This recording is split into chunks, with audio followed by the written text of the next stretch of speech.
Maybe it was part magic and part miracle when in September 1985, the first killer whale was successfully bred, born, and raised in a zoological park.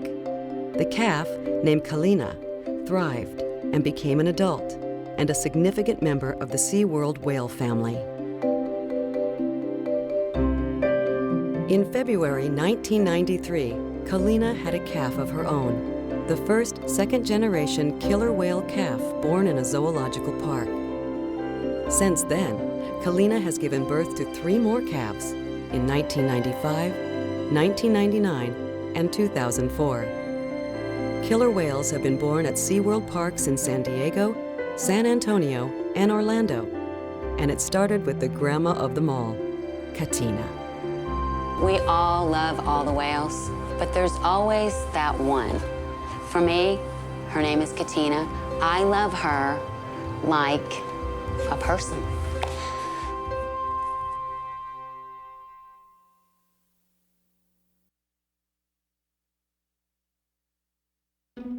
The killer whale is a top predator, and a top predator is affected by everything beneath it. A killer whale can feed on large fish or small mammals, but what do those things feed on? Smaller fish, little fish, plankton, krill.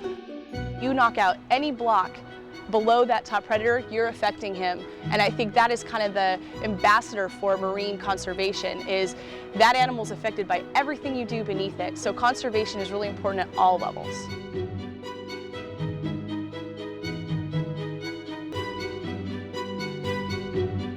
One drop in the ocean creates a ripple effect, reaching far beyond its origin.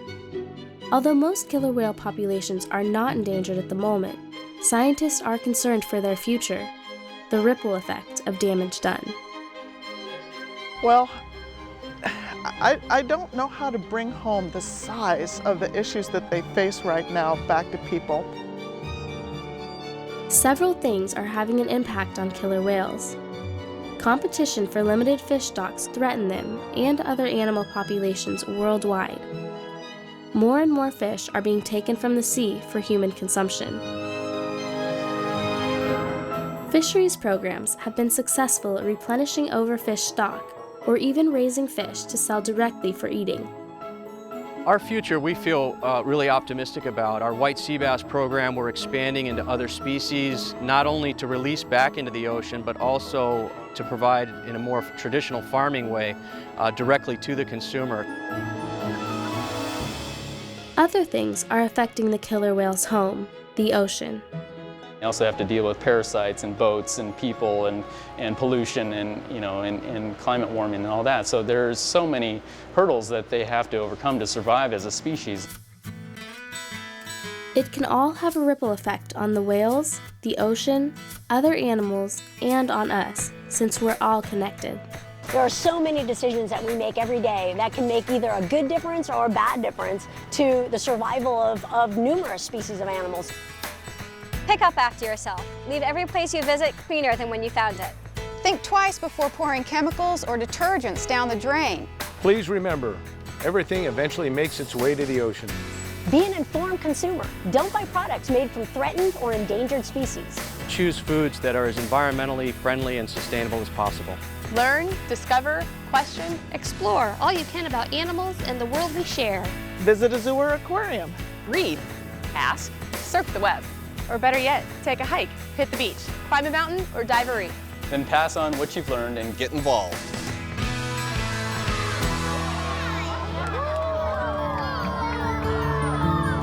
When we look eye to eye with another creature, we realize we're more alike than different.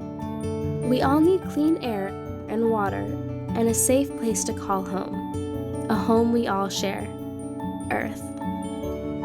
We are all connected.